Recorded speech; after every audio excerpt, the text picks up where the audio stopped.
According to GermanFoods.org, the pretzel used to be considered a healing food. Although this recipe may not be able to heal you, it certainly is the perfect snack to have at any time of year. Today, I'm going to teach you the ingredients, supplies, and baking process to make your own German beer pretzels at home. My mom is a business owner who makes these pretzels all the time, so I think I've mastered the process. Ingredients. These are your dough ingredients, and these are your wash ingredients. For the dough, you need 12 ounces of German beer, 4 tablespoons of butter, 2 teaspoons of salt, 2 1/4 teaspoons of active dry yeast, 1 tablespoon of dark brown sugar, and 4 1/2 cups of flour. Then, for your wash, you need 2/3 cup of baking soda and 1 egg white. Here are the supplies that you will need. 1 cookie sheet, parchment paper, a bowl, a baking pastry brush, a slotted spoon, preferably one that's like flatter and bigger like this, a dough cutter, a very large pot, and any sort of standing mixer. This is a standing dough mixer. First step, whenever you're in the kitchen baking or cooking something, obviously, is to put your hair up and wash your hands. Make sure you wash your hands for 20 seconds with warm water and get under your fingernails and even the tops of your wrists. The thing that you have to do is take your standing mixer and you're going to put in your sugar, your beer, and your yeast. So, first, put in your sugar. And then, under supervision of an adult over 21, like my mom, because I'm underage, pour in your beer.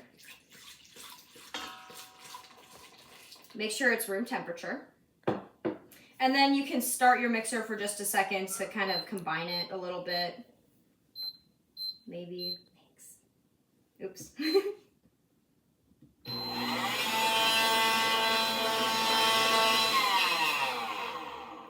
Okay. And then you're going to take your active yeast and you're going to sprinkle it all around in there. This is kind of gross. And make sure that you lid it and let it sit.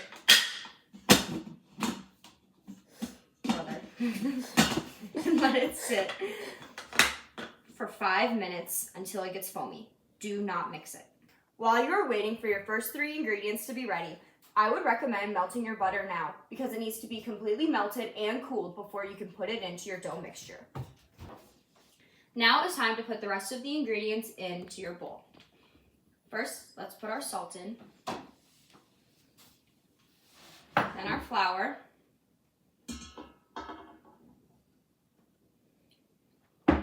we are now going to mix our dough. While it's mixing, put in your butter.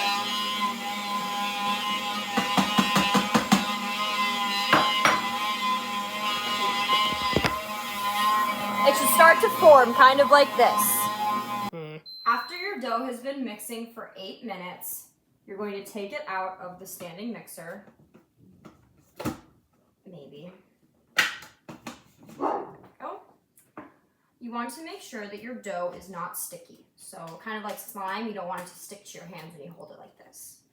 You're then going to put it in a different container and let it rise for about an hour to an hour and a half, or until it doubles in size. Now that our dough has risen to double its size, it's actually been 2 hours, we're now going to take our dough cutter and cut it into 8 pieces. You want to start with just a kind of flat, like and even, just so that it's all the same size. So, cut it into 8 pieces. Jeez. And once you have that, you can separate them out. These are going to be each individual pretzel. Now I'm going to take 1/8 of your dough to start with, and you're going to roll it into about a 2-foot long piece of rope. So it's going to be pretty skinny.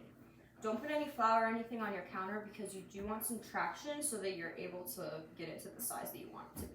Now that you have your piece of dough, you're going to form it into a pretzel shape. So, I just kind of pull it around so that it crosses over like that in like a circle form. And then you intertwine them like this and pull it down. It is not going to look pretty, but it's fine. And then a little tip from my mom is to take the ends and pinch it like this so that they don't come undone during the boiling process. You're now going to take a cloth and with your prepared pretzels, You're going to let them go in for their second rise while you wait for your water to boil. Okay, so now we're going to get our water boiling. So you're going to turn on that and preheat your oven to 400 for them to go in. You need 10 cups of water in your pot. And you also need your 2/3 cups of baking soda. And then you can just mix that with your wooden spoon a little bit. While you're waiting for your water to boil is time to make your egg wash. So take 1 egg, and I just like crack it like this and make it into 2 halves. And all you want is your egg yolk. So kind of just catch it and then transfer it to a different bowl. And that's all you need. Add 1 tablespoon of cold water. And yeah, we're good. Now we begin the boiling process. So you're going to take one of your pretzels, and here's your boiling water. You're going to grab it by like the part you pinched, and you're going to lay it upside down in the water, like this. That was scary. Okay, then you're going to take your slotted spoon, and you're going to wait like 15 seconds. And then you're going to grab it, and you're going to flip it over, like that. Wait another 15-ish seconds for the other side to cook. And then you're going to take it out and lay it on like a cutting board or something like that.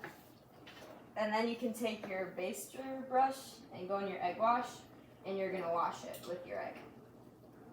Like that. And then you're going to put it on your cooking sheet. And you're good to go. Now the final step before baking your pretzels is salting them. So take just some normal salt. This is kosher salt, so it's a little bit thicker. And just sprinkle an even layer over the pretzels, however much you want.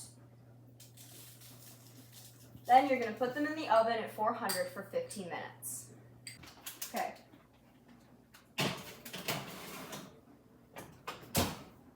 Okay, so it's been 15 minutes, and now we're just going to pull them out of the oven. They're perfect. Okay. And put them on some cooling sheets and let it cool for a couple minutes. And there you have it, your very own German beer pretzels at home. Now today I have taught you the ingredients, supplies, and baking process for making your own German beer pretzels at home. Now hopefully you can make them on your own and enjoy the healing process that these may give you during the cold winter months. Thank you.